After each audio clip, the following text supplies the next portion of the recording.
আজকে আমরা কথা বলবো নবজাতক শিশুদের যত্ন নিয়ে। আচ্ছা, নর্মাল বা সিজারিং সেকশনের মাধ্যমে একটা শিশু যখন পৃথিবীতে জন্মগ্রহণ করে, প্রথমেই তাকে ফেস টু ফেস মাদারের কন্ট্যাক্টে রাখতে হবে। সে যেহেতু নিউ এনভায়রনমেন্টে অভ্যস্ত হচ্ছে, তাকে অবশ্যই একটা সুতি কাপড় বা তোয়ালে দিয়ে পেঁচিয়ে রাখতে হবে। তো প্রথমে যেটা হচ্ছে যে নবজাতকদের ফিজিওলজিক্যাল জন্ডিসটা অনেক বেশি থাকে। দেখা যায় যে চোখের স্ক্লেরা এবং হাতের তালু, পায়ের তালু হলুদ হয়ে যায়। এটা নিয়ে ঘাবড়ানোর মোটেও প্রয়োজন নেই। আপনার যদি 7 দিনের মধ্যেই হলুদ ভাবটা ঠিক হয়ে যায় তাহলে তো ঠিক আছে, বেবি এটা নর্মাল। আর যদি 7 দিন পরেও যদি ঠিক না হয় তাহলে সেরাম বিলিরুবিন টেস্ট করে, অবশ্যই যদি বিলিরুবিন 14-এর উপরে থাকে তাহলে ফটোথেরাপি দেওয়া লাগবে।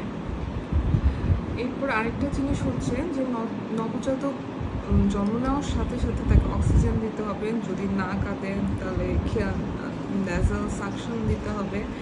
এরপরে হচ্ছে মাদারের স্কিন টু স্কিন কন্ট্যাক্টে থাকবে। তারপর প্রথম যে কোলেস্ট্রল, মায়ের যে প্রথম দুধটা, এটা খুবই ইম্পর্টেন্ট শিশুর জন্য।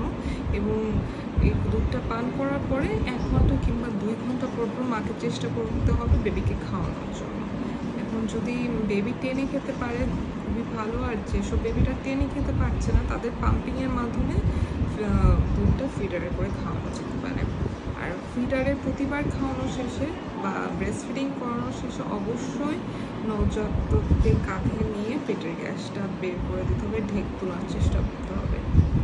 আর হচ্ছে জন্মের পরই 14 দিনের মধ্যে বা 42 দিনের আগে BCG টিকাটা নিয়ে নেওয়া ভালো। এরপরে যদি টিকা নিতে চাই 42 দিন পরে একসাথে 4টা টিকা দেওয়া লাগবে BCG সহ পেটটা।